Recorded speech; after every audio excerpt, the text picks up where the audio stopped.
ಎಲ್ರಿಗೂ ನಮಸ್ಕಾರ. ಒಮ್ಮೆ ಒಬ್ರು ತಮ್ಮ ತಾಯಿಯ ಶ್ರಾದ್ದ ಕಾರ್ಯಗಳನ್ನು ಮಾಡೋದಕ್ಕೆ ತಮ್ಮ ಕುಟುಂಬದೊಂದಿಗೆ ಗೋಕರ್ಣಕ್ಕೆ ಹೋಗ್ತಾರೆ.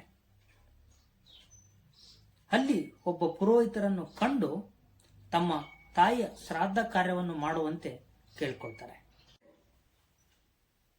ಪುರೋಹಿತರು ಶ್ರಾದ್ದ ಕಾರ್ಯಕ್ಕೆ ಎಲ್ಲ ಕಾರ್ಯವನ್ನು ಸಿದ್ಧ ಮಾಡಿಕೊಂಡು ಆ ಮನೆಯ ಹಿರಿಯರಿಗೆ ಹೇಳ್ತಾರೆ, ಇಲ್ಲೇ ಪಕ್ಕದಲ್ಲಿ ಒಂದು ಸಮುದ್ರ ಇದೆ, ನೀವು ಸಮುದ್ರ ಸ್ನಾನವನ್ನು ಮಾಡ್ಕೊಂಡು ಬನ್ನಿ, ನಂತರ ಕಾರ್ಯ ಮಾಡೋಣ ಅಂತ.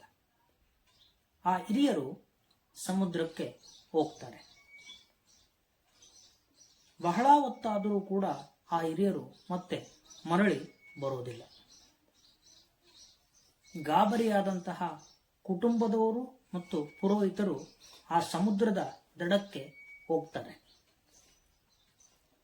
ಸಮುದ್ರದ ಮೇಲೆ ನೋಡ್ತಾರೆ, ಆ ಹಿರಿಯರು ಅಲೆಗಳನ್ನ ನೋಡ್ತಾ ನಿಂತ್ಕೊಂಡ್ಬಿಟ್ಟಿದ್ದಾರೆ.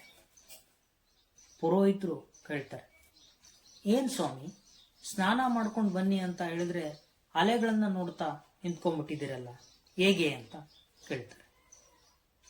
ಆಗ ಆ ಹಿರಿಯರು ಹೇಳುವಂಥದ್ದೇನೆಂದ್ರೆ, ಸ್ನಾನ ಮಾಡೋಣ ಅಂತ ಅನ್ಕೊಂಡಿದ್ದೀನಿ, ಆದ್ರೆ ಒಂದಾದ್ಮೇಲೆ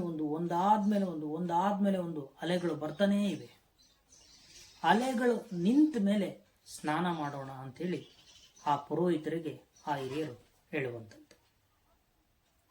ಆಗ ಆ ಪುರೋಹಿತರು ಹೇಳ್ತಾರೆ, ನಾನು ಹುಟ್ಟಾಗ್ಲಿಂದನೂ ಇದೇ ಊರಲ್ಲೇ ಇರುವಂಥದ್ದು, ಯಾವತ್ತೂ ಕೂಡ ಅಲೆಗಳು ನಿಂತ್ಕೊಂಡಿರೋದು ನನ್ನ ಗಮನಕ್ಕೆ ಬಂದಿಲ್ಲ. ಅದೇ ರೀತಿಯಾಗಿ ಮನುಷ್ಯನ ಜೀವನದಲ್ಲಿ ಸಮಸ್ಯೆಗಳು ಕೂಡ ಒಂದಾದ್ಮೇಲೆ ಒಂದು ಬರ್ತಾನೆ ಇರುತ್ತೆ. ಮನುಷ್ಯನ ಉಸಿರು ನಿಲ್ಲೋ ತನಕ ಸಮಸ್ಯೆ ನಿಲ್ಲೋದಿಲ್ಲ. ಹಾಗಾಗಿ ಧೈರ್ಯವಾಗಿ ನಾವು ನಮ್ಮ ಕೆಲಸವನ್ನು ನಾವು ಮಾಡಬೇಕು. ಕೆಲಸದಲ್ಲಿ ಸೋಲೋದು ಗೆಲ್ಲೋದು ಬೇರೆ ವಿಚಾರ. ಧೃತಿಗೆಡದೆ ನಮ್ಮ ಕೆಲಸವನ್ನು ನಾವು ಮಾಡಬೇಕಾಗುತ್ತೆ. ಒಬ್ಬ ಕವಿ ಒಂದು ಮಾತು ಹೇಳಿರುವಂಥದ್ದು, ಬಿದ್ದರೆ ಅವಮಾನವಿಲ್ಲ ಮುದ್ದುರಂಗ, ಬಿದ್ದು ಏಳದಿದ್ದರೆ ಅವಮಾನ. ಧೈರ್ಯವಾಗಿ ಮುನ್ನುಗ್ಗಬೇಕು. ಮಗು ಬೀಳುತ್ತೆ, ಬಿದ್ದು ಮತ್ತೆ ಹೇಳೋದಿಲ್ವಾ?